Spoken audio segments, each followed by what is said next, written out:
Welcome to my channel.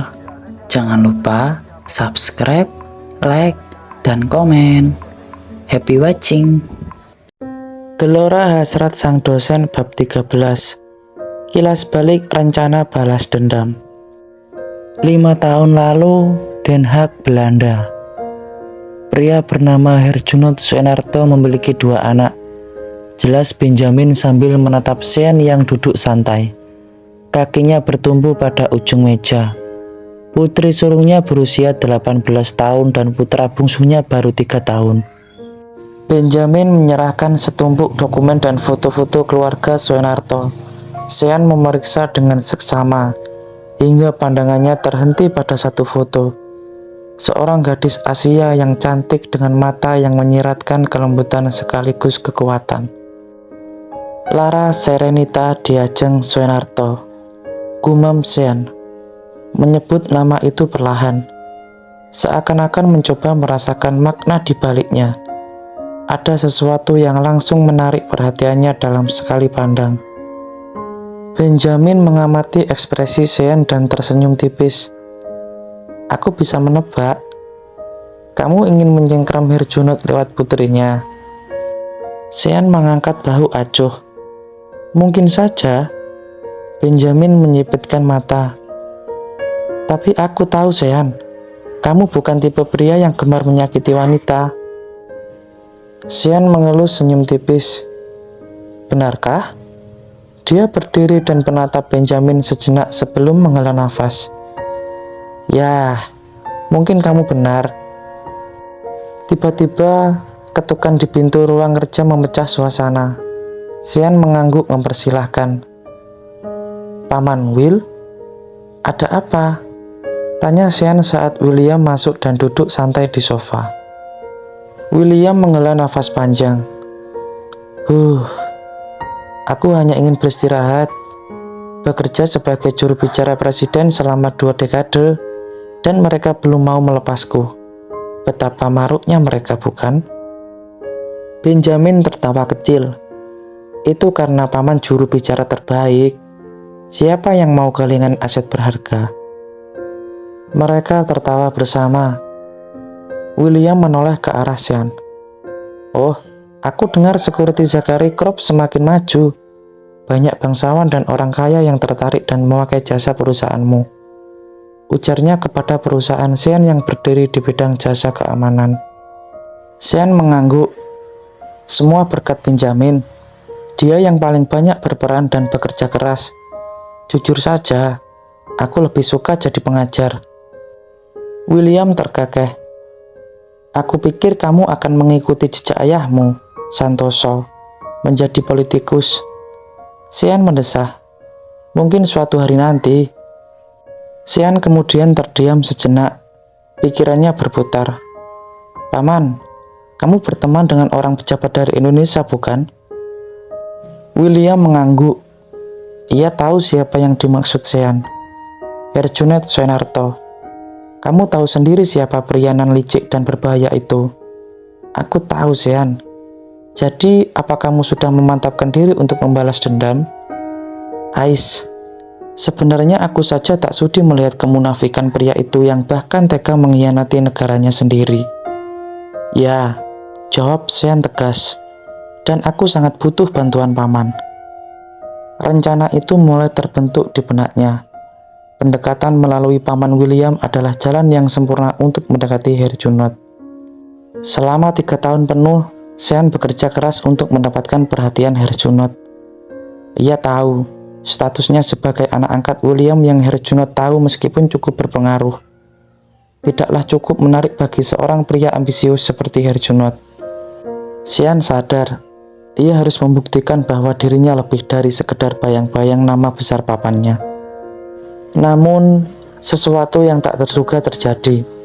Alih-alih Sean yang harus berusaha lebih keras, justru Herjunot yang mengambil langkah pertama. Herjunot tiba-tiba menawarkan perjodohan dengan putrinya, Lara Serenita Diajeng Soenarto. Tawaran itu membuat Sean memiliki peluang besar. Sebuah senjata telah diserahkan langsung ke tangannya.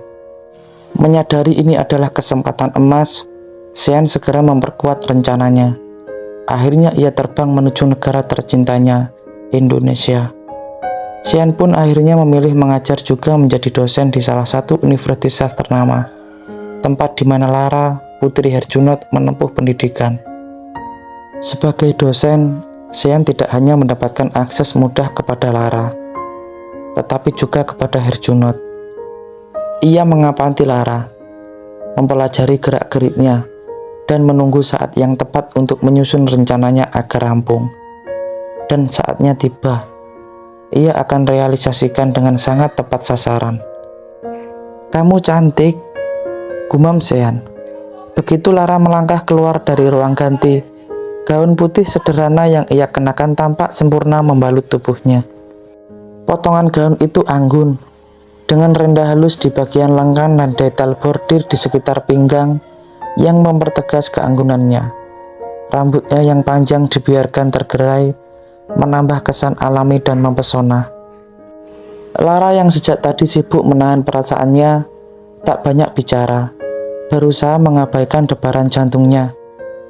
"Ini hanya gaun, Mas," katanya pelan. Lara merubah panggilannya dengan sebutan yang lebih akrab. Xian tersenyum tipis, matanya tetap mengamati Lara.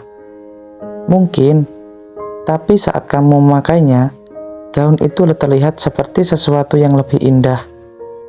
Lara menghela nafas, lalu menatap cermin besar di depannya. Dalam cermin, ia melihat refleksi dirinya yang tampak begitu asing. Bukan karena gaunnya, tetapi karena perasaannya benar-benar tumbuh untuk Xian. Xian melangkah mendekat, berdiri di sampingnya. "Kamu nggak apa-apa pernikahan kita akan dirahasiakan?" tanya Xian begitu menyetarakan dirinya di samping Lara yang amat begitu anggun. Lara menoleh, menatap Xian dengan alis berkerut.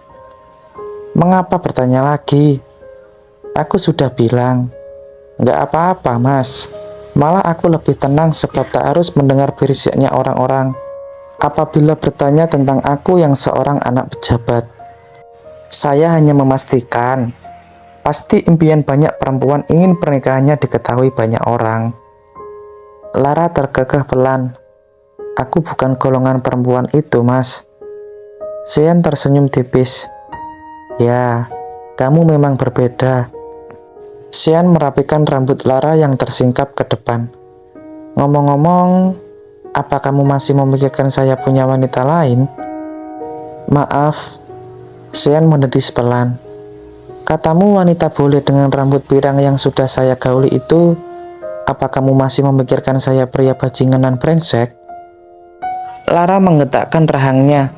Namun Xian tak begitu memperhatikan bahwa Lara tak suka membahasnya di saat mereka tengah memakai baju pengantin yang menurut Lara memiliki arti suci ini.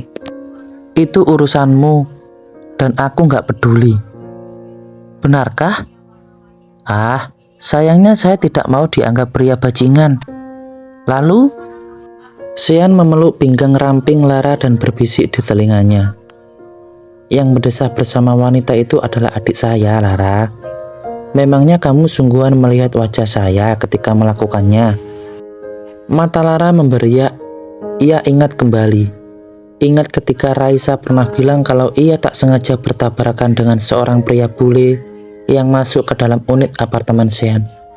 Jadi, apakah ia sudah salah sangka selama ini? "Sepertinya kamu tidak bisa berucap bahwa kamu melihat wajah saya ketika melakukannya." Saya merasa difitnah." Memang peduli apa? Lagi pula kamu melakukannya pun aku nggak apa-apa." Xian makin merapatkan tangannya memeluk pinggang Lara. "Sayangnya saya bukan pria yang seperti itu. Ya, saya cukup sedih sebab suara menjijikan selama 2 minggu itu adalah milik adik saya yang kamu dengar. Dan saya merasa amat difitnah atas tuduhan kamu." Lara makin malu saja. "Kamu jangan salahkan aku. Ya suruh siapa nggak bela diri? Hayo." Lara tak terima, namun wajahnya memerah. "Kamu selalu punya cara untuk mengelak ya, Lara? Apa kamu cemburu? Apaan sih?" GR banget. Ketusnya jengkel sekali. Sean tiba-tiba mencium tengguk Lara. Sang empu panik bukan main, sebab mereka berada di tempat yang lumayan ramai pengunjung. Ya, walaupun sepertinya tak ada yang akan melihat, tapi Lara tidak nyaman. Yang mendapat pekerjaan saya hanya kamu, Lara. Only you. Setelah mengatakan itu, Sean masuk kembali menuju ruang ganti. Sementara jantung Lara gila-gilaan berdetak kencang. Meresahkan. Yang tadi itu amat sangat meresahkan. Hani? Lara merengek sebab Hani dan Raisa mencoret-coret wajahnya seperti badut. Kalem dong, Ra. Ini bridal shower loh. Sebelum kamu jadi istri Pak Sean, ucap Hani. Sungguh mereka tidak menyangka sahabatnya ini dijodohkan dengan dosen mereka sendiri.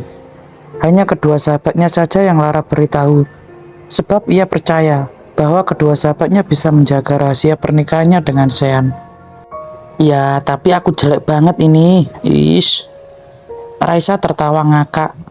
Ia juga abadikan momen itu dalam jepretan dan pengambilan video. Gak nyangka, temanku sold out duluan.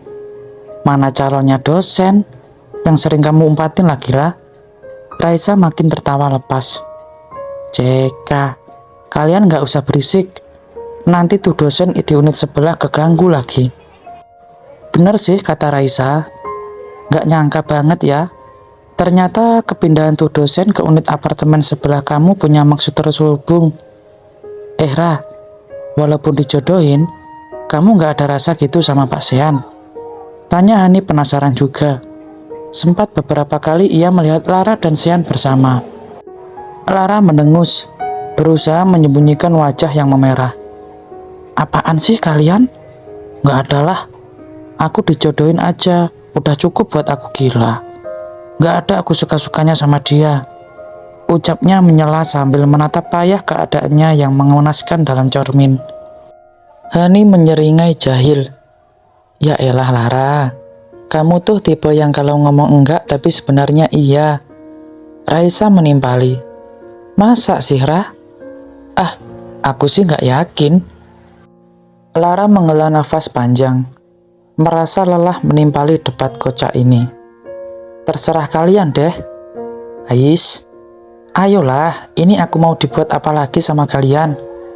Pekiknya begitu Raisa mencoret-coret wajahnya makin menjadi badut mampang. Hani, Pak Sean kan ada di sebelah. Gimana kalau kita undang dia aja? At least, nggak apa-apa dong. Dia kan calon suami Mora. Boleh ya? Usul Raisa. Lara terbelalak mendengar keinginan gila mereka. Meresahkan kalian berdua. Mau aku usir, ha? Bersambung. Tunggu bab selanjutnya ya.